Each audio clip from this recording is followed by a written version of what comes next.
What's going on? So, winter is here, isn't it? It's cold, wet. There isn't a great deal of motivation around the gym at the moment, which is fine because I understand getting out of bed at 6 a.m. in the morning can pretty... I understand that getting out of bed at 6 o'clock in the morning can be pretty difficult to get to a class anyway.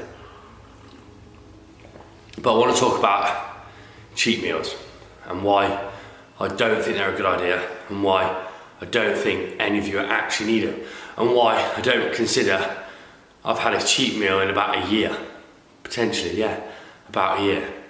So, first of all, when it comes to diets which deprive whole food groups and diets which deprive good and unhealthy foods, I don't think anyone has ever stuck to a diet which deprives a whole food group for a long period of time.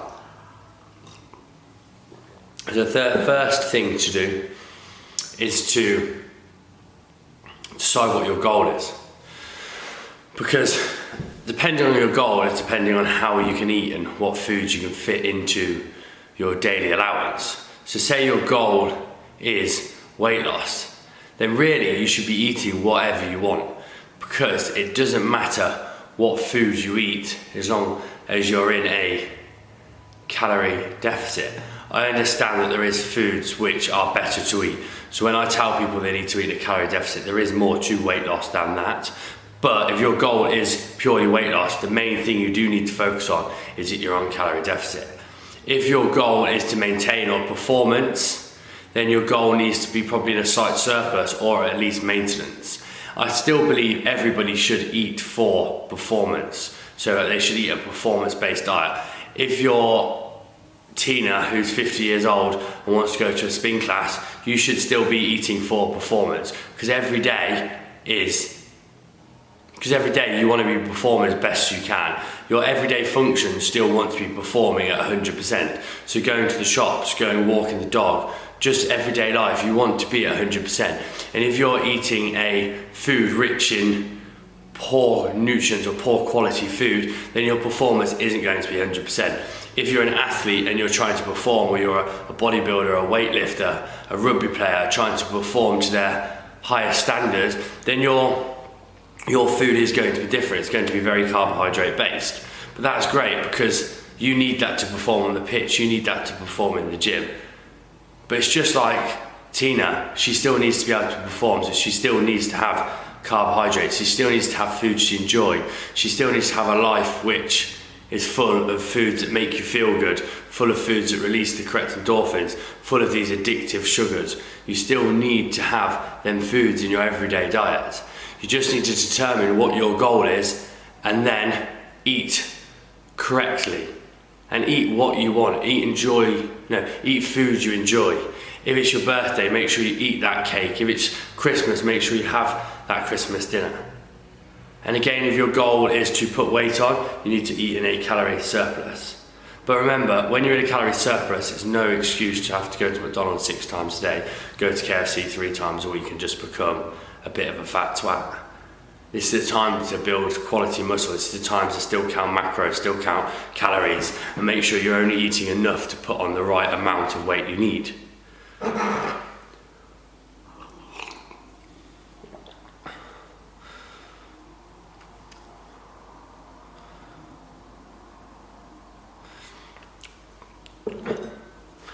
Because once you kind of suss this way of eating, life becomes a lot easier. Weight loss becomes a lot less stressful. Dieting becomes a lot less stressful, and then your mind can actually have a bit of a rest. Because unfortunately, we're in a world where it's full of fad diets, this, that, the other, counterpoints, sins, Weight Watchers, where really you just need to eat what you enjoy. Eat what you enjoy and eat foods that make you feel good, eat foods that make you want to go to the gym, eat foods that make you want to wear that dress, eat foods which make you want to wear that shirt. Just eat foods which work for you, because at the end of the day, you are an individual person. What works for me is not going to work for you, and what works for you is not going to work for me.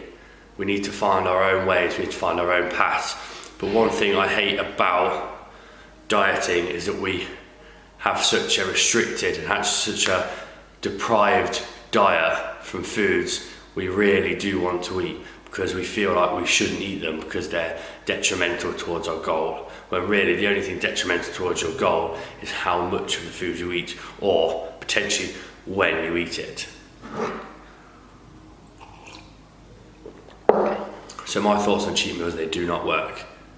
You shouldn't reward yourself. You should eat that burger when you want to eat that burger. You should have that brownie when you want to have that brownie. But just make sure that brownie isn't every day, and make sure that burger isn't every night. But if you can fit it into your daily allowance, who cares? It makes you feel good, it makes you stick to something, go for it. Because at the end of the day, if you take a burger, calories, if you take a burger, cake or ice cream out of your diet for 1 week, 2 weeks, 3 weeks, 4 weeks, you may stick to it. 1 year, 2 years, 3 years, not a chance. And then when you break that cycle, you're going to feel bad, feel shitty, and it's going to have a negative mental effect. So eat the food you enjoy, please, people. Stop cutting things out and enjoy the whole process of weight loss, weight gain, performance and fitness.